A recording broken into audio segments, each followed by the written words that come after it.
Budda Baker will be the maestro for the Arizona Cardinals defensive concerto in 2025.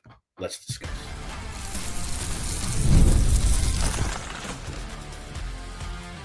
You are Locked On Cardinals, your daily Arizona Cardinals podcast. Part of the Locked On Podcast Network, your team every day. Locked On Cardinals. Alex Clancy here. Our first full week back. Shows every day. Camp around the corner. So many exciting things. Thanks for hanging out. Please go to the YouTube channel. Search Locked On Arizona Cardinals. Hit that subscribe button, man. Turn notifications on. We are under 20 away from 4,000 subscribers. Thank you so much for everybody who's been a part of this journey. Man, we're just getting cracking, baby. We're just getting started. The competition for camp, the offense yesterday. Said a bunch of words. Could have put them in the right order. You got the drill.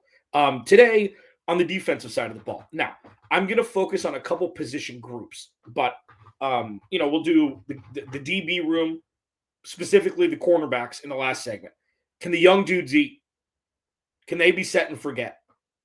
It's an interesting group because that could be the true catalyst between a 12-win season and a 9-win season if they're not ready to hit it right away like we think they will.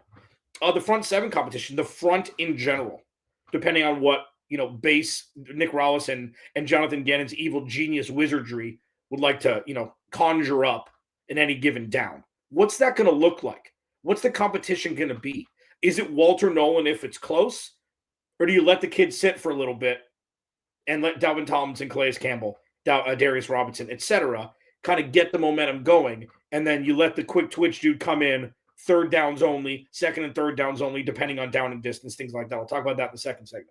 But first, if you're looking at this on YouTube, you'll see the overlay. If you're not, if you're just listening and saving yourself from seeing my big dumb face, what it states is for the first segment, Budda Baker, the maestro. Okay, so let's go back quickly. 2017, Steve Keim's best draft pick. Yes, even better than Trey McBride in the second a couple years ago. 2017, Budda Baker, the Arizona Cardinals moved up a couple spots to the top of the second round to draft a safety out of Washington. Who picked right after them? The Seattle Seahawks, who 100% would have taken him. Steve Keim saw talent, moved up in front of a team who he knew they were going to take because Budda could just drive right down the street to Seattle and drafted their safety, all-pro dude, perennial Pro Bowler. And now, 2025, year 9, Budda Baker is coming off his best year as an NFL player. And there's one very important reason why. We've discussed this. If you haven't heard this, here it is. He finally doesn't have to fill 5 holes on defense because the last regime wasn't able to build out a talented enough roster. The Arizona Cardinals didn't have a bona fide CB1 and CB2 on the roster. Since he's been drafted, they haven't. Even when they drafted Byron Murphy in the second round, Patrick Peterson got popped for cheating, so he was out for the first chunk of the season. And the season was pretty much lost at that point. Budda Baker had to do everything. So all of where are his numbers? Oh, why no interceptions? Why no turnovers? Why no this? He was the super glue that was keeping the defense together. So what we saw last year, even without a real pass rush, only with a secondary that could at least hold their weight. Look at what he did. He had his best year as a pro. With a guy like Budda Baker, he's not Tyrann Mathieu. Tyrann Mathieu is much more opportunistic turnover-wise, okay? Budda Baker is one of the best open field tacklers in football. He's got one speed, and he plays like a 6'5" power forward. He's a missile. So when you look at 2025, the competition for the defense as an entity, as a whole, starts and ends with him.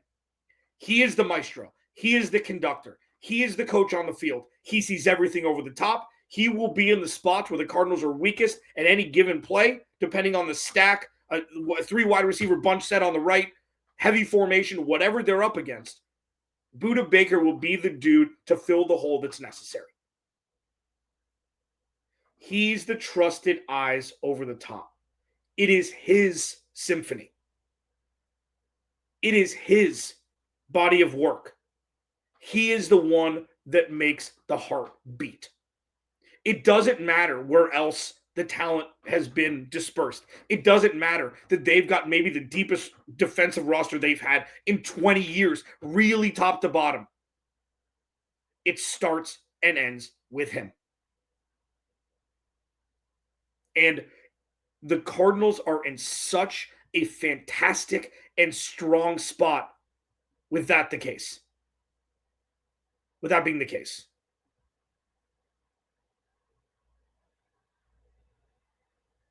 Like, do we understand that as a collective here?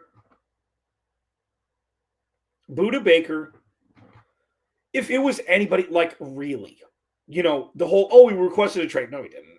Come on. It was one Ian Rappaport tweet. Like, I feel like there was a little liberty taken there. And I'm not knocking rap shit whatsoever. No. Like, rap shit's he's solid, as solid as they come, okay? That's what I'm saying. But it was obvious that he wanted a little guaranteed cheese for that year. They gave him some elevators in his contract for next year, which was last year. He's been through the mud and the muck. He was here in 2018 when they scored 14.1 points per game, which was what? Oldies will remember this. OGP1 everydayers will remember this. What did I used to say when talking about that in 2018 and 2019 before they drafted Kyler Murray? 14.1 points per game was less points per game than the 2008 Detroit Lions, who went 0-16. That's what Budda Baker went through in 2018. And then in 2019, little excitement. 2020, he had the chase down DK Metcalf meme, chase down, which sucked because he was like, that was one of the funniest. Anyways, 2021 was good, and then 2022 was bad. 2023 was bad. He's kept his mouth shut. He's been the great leader. He's been everything. He's everything you want a player to be. He's respected around the league unanimously. He's got a big smile on his face, and he'll kill you and eat your lunch at the same time. He has no regard for his safety.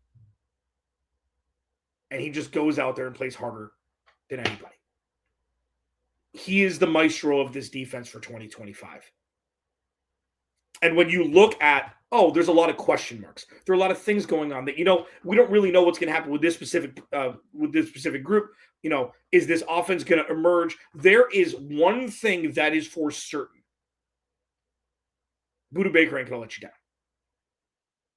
It looks different. He's chameleon. It's amoeba-like. He's malleable. There's so many different ways to determine. Like, you can't define a Budda Baker for a team. He is what Arizona Cardinals football should be. And it's becoming.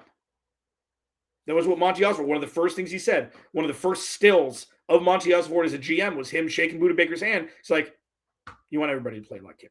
You want everybody to be like him on and off the field. With Budda Baker holding the wand, what does a maestro hold that whips around and, so everything's in tune? Wand? With Budda Baker at the keys, with Budda Baker at the helm on the football field as the leader, the Arizona Cardinals defense couldn't be in a better spot. Locked On Cardinals, your team every day. Competition up front. This is going to be fun. There is no wrong answer, and that is a great place to be in. I'll discuss it next. Locked On Cardinals, your team, yours every day. This episode of Locked On Cardinals is, you can see the banner on the bottom. Brought to you by our friends at Monarch Money. If you ever wish managing your money felt easier, well, with Monarch Money you can. Whether you're growing your savings or planning a big purchase, Monarch Money puts you in the driver's seat. It's like having your own personal CFO, giving you full visibility and control over your finances. And Monarch Money is more than just a budgeting app, which is fantastic. It's a complete financial command center. You can track all your accounts, investments, and spending in one place. So in addition to managing your money, you're also building wealth simultaneously. What's, one thing for me, a financial goal? Like, I would like to get a new car in the next year or so. I've checked out Monarch Money. I stopped eating out as much. These little things. It's not that joke where it's like, this generation is broke because they get Starbucks. No, let's be serious. Let's have a real conversation about this. But if you can cut back here and there, start to build your nest for a car, Monarch Money's helped me with that. Take control of your finances with Monarch Money. Use code LOCKEDONNFL at monarchmoney.com for 50% off your first year. That's monarchmoney.com, code LOCKEDONNFL for half off your first year.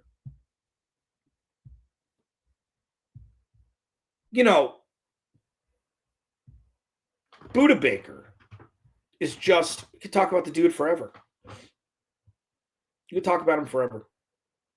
He does everything right. And it's kind of crazy. You're kind of Benjamin Buttoning him as you're watching him get older, every year you get older. He had by far his best year of impactful football last year. And if you told me, and I talk about this on the Cardinals squad show, we do that Tuesdays and Thursdays. I'm not sure what day it's going to be when the season starts, but Tuesdays and Thursdays for now until the season starts. Myself, Ben Garcia, and Jamil, we have so much fun. So check that out. It's got its own playlist on the Locked On Cardinals YouTube channel. If you told me he was made an all-pro team, you're like, yeah, I see that. Of course. Let him just do his own job. It's crazy. It's like, this is how I like, because if you've been around for a while, that I like to go to basketball for analogies sometimes. Basketball is my first love. When Ray Allen was in college, he was a scorer. He wasn't just a shooter. Played defense. He wasn't just a come off a screen, David Wesley style, catch the ball and knock it down. But then he kind of evolved into that when he was in Boston. And then when he was in Miami, that's what he did. But before that, he wasn't. Now, and look at what he's done when he just focused. And he was a great all-star before then, obviously. But then when you focus on one thing and then you're incredible, that's what Budda Baker, he can just play free safety. He can play his position. And the emergence of him, you told me he was all pro at the end of the season, I wouldn't be shocked. Now, we pivoted into the front seven, or the front in general. The competition here, I think this is going to be a little bit more clear. As opposed to, is Trey Benson going to take some run from James Conner? Is Greg Dortch going to solidify himself as wide receiver 2? What I discussed yesterday, it was actually a pretty good show, if I do say so myself. You'd expect the opening depth chart ahead of week 1 to not have Walter Nolen on it. You'd expect that, but for me, it's like, if it's 50-50, he's there week 1, snap 1. Giddy up. They've got the infrastructure in place to where, a little too soon, you rotate him out, you play him, 30-40% of the snaps for the first couple weeks, get his feet wet, and then, you're off to the races. It's going to be fascinating to see because it's difficult to really determine, it's not just, a receiver. Oh, 6 catches, 70 yards, and a touchdown. Oh, that was his first game. Okay, he's ready kind of thing. He's got a specific skill set that the other big guys up front don't have. I mean, he's quick. He's quick with it in the interior. And Dalvin Tomlinson isn't anymore. That's just not his strong suit. That's not what Calais, they're bullies up front. Darius Robinson is a perfect mix of the two, but he's much closer to Dalvin Tomlinson than he is to the speed of Walter Nolen. So that could be the one thing that could get him the leg up if it's 50-50. It's like, okay, so you've got dudes like Darius Robinson, who, remember, my favorite moment from Darius Robinson's rookie year was when he played, he was hurt, and then he came in. He had the left tackle in his right arm, stiff arm. He had the left guard in his left arm, stiff arm. And he was just pushing both back and getting push. I'm like, oh, my sweet mother. And then he turned into an absolute, chiseled Adonis this offseason. It's like, okay. It may be tougher for Walter Nolen to get the reps right away, which is an amazing problem to have. Just because he was drafted 16 doesn't mean you have to start him right away just because you drafted him 16. It's not rational math. So you got them on the inside. And then you've got your Josh Sweat, you've got your BJ Ojulari, you've got your Zaven Collins, you got your Baron Browning, you got your Jordan Birch. This is going to be a little bit more fascinating because, Josh Sweat starting, obviously. Is Zaven Collins turning into a rotational piece? Is he turning into a circumstantial pass rusher? Situational pass rusher. Circumstantial, idiot. Situational pass rusher. Like, is that where Zaven is? Like, he got his mini extension 2 years ago. I believe this is the last year in it. I can double check. It doesn't really matter for the grand scheme of this conversation.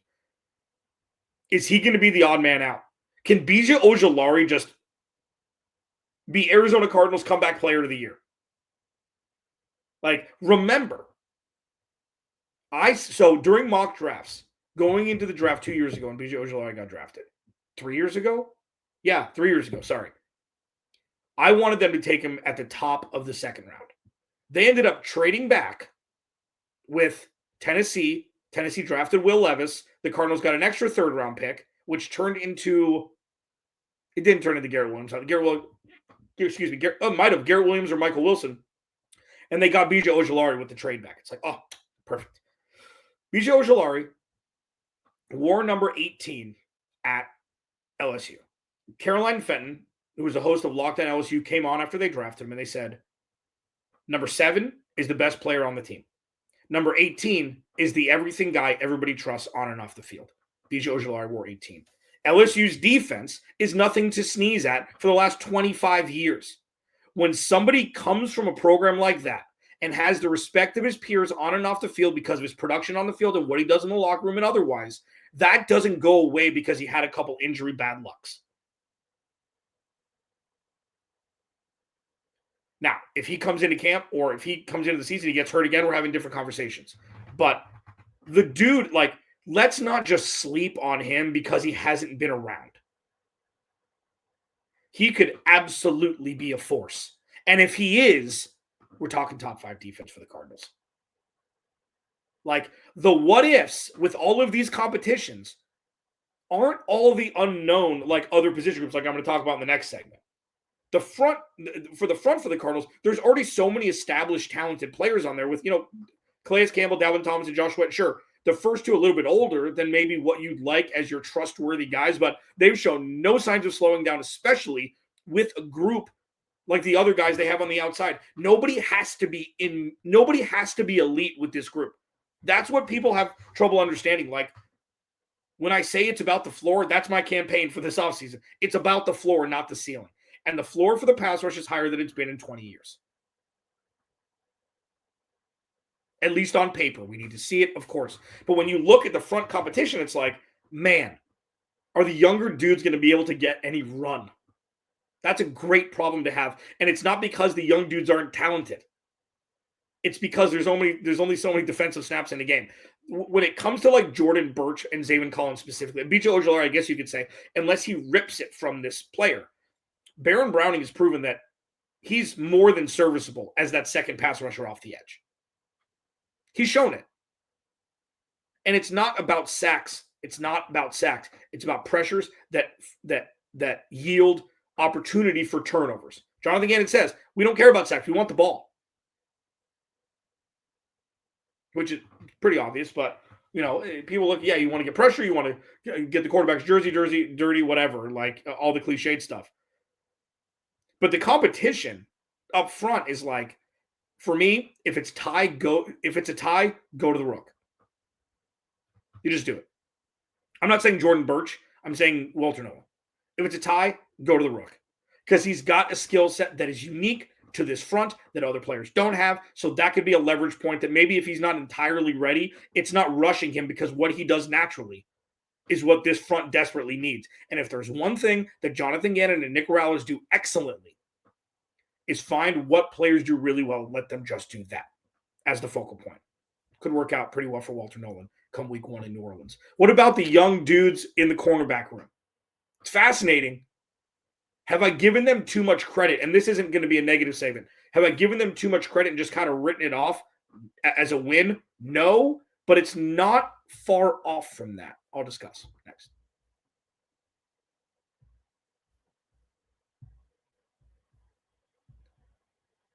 So, growing up is realizing that a really good defense is sexier than a really good offense. I think I'm all grows up.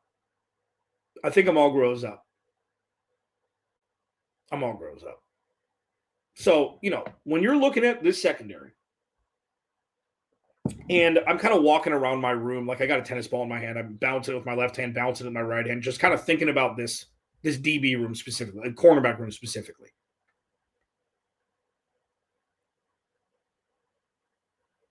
You know, there's so much unknown. There's so much unknown. But it's not scary unknown. It's exciting unknown. And I'm sitting in my corner, my place, I'm listening to my techno music, and I'm, trying to get amped up for the day. And you think of the scope of what this team could be, the spectrum of what this cornerback room could be. They could be the reason why the Cardinals win the NFC West and make a deep playoff push. The gunpowder, the spark, whatever it is. They could be the entity, the group that could push the Cardinals over the top. And you could say could about anything. I completely understand that. But the talent level with Garrett Williams, Pro Football Focus, I think, put out, he was the number one, and then the Cardinals social media account, I think, put on Instagram or Twitter that I saw, was a number one rated zone coverage corner. Which, zone coverage, people get more crap for than man-to-man because it's not as manly. You got a man-on-man. You got to win the battle. In Gannon and Nick Rallis' defense, who cares? It's a weird defense. But then you look at Max Melton, who played as a rookie. He played a good rookie. He had a good rookie season last season. I think that's safe to say. Solid rookie season. There were very few oh no moments, as I've coined on this show. You've got Starling Thomas, who's been a great backup dancer, who's been a great third option, who's kind of, masqueraded as a second option, even at times a first option if Garrett Williams isn't playing over the last couple of years. But he's been great for depth, okay? And then now, with Will Johnson jumping in, if Will Johnson comes in 100% healthy, and Will Johnson plays 75% of the level you'd expect him to play as a rookie, and Garrett Williams emerges and continues to grow, and Max Melton gets better, and this is cheating, but with Budda Baker, Jalen Thompson, and Dadrian Taylor-Demerson in some form or fashion over the top, with a pass rush. Yeah, we're having very serious conversations in late December, early January. Very serious conversations. But even if Garrett Williams gets better, okay, slot corner, plays inside, and Max Melton kind of stays the same. Not saying he will. This isn't, no idea. This is just the other side. And Will Johnson's a rookie. Plays like a rookie at corner. I don't care where he was drafted. And then Starling Thomas is kind of thrust into a more substantial role, which isn't really, he had flashes last year for sure. Couple really, really impressive PBUs, couple almost interceptions. The dude belongs on an NFL football field. Like, this isn't a Marco Wilson situation. But if that's it, and then Budda Baker has to overcompensate, and Dadrian Taylor-Demerson and Jalen Thompson have to overcompensate, we're not having as great of conversations. I don't think for me, after watching last year with no Will Johnson and no real pass rush, this defense still being top 15. If I had to pick one of the two to be a top 5 group in the league, I'm taking the cornerbacks. I'm not taking the pass rush. And I'm taking the cornerbacks and not the pass rush, first of all, because we saw proof of concept last year. And I'm not saying that it's ideal. You don't ever want no pass rush. Okay? I know that. We're simpatico on that.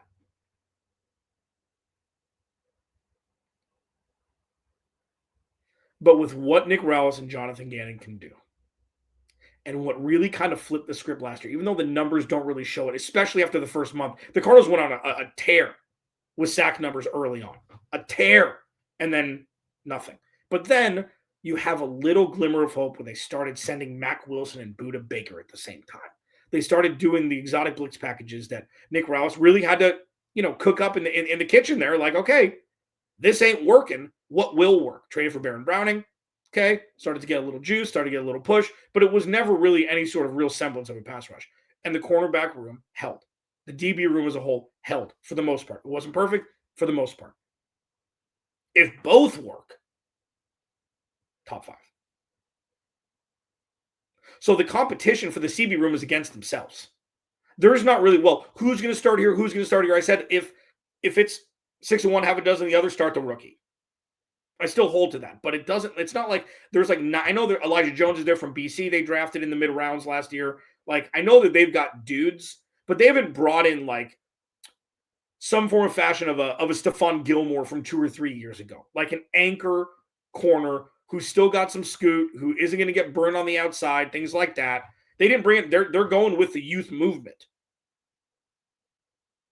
So the success of this defense is directly correlated to those young gentlemen stepping the hell up again like they did last year. If it happens, top 5 defense, having very weird and serious conversations in January. If it doesn't and it becomes a deficiency on this team, not so much. So the competition for the cornerback room is against last year's performance, not themselves.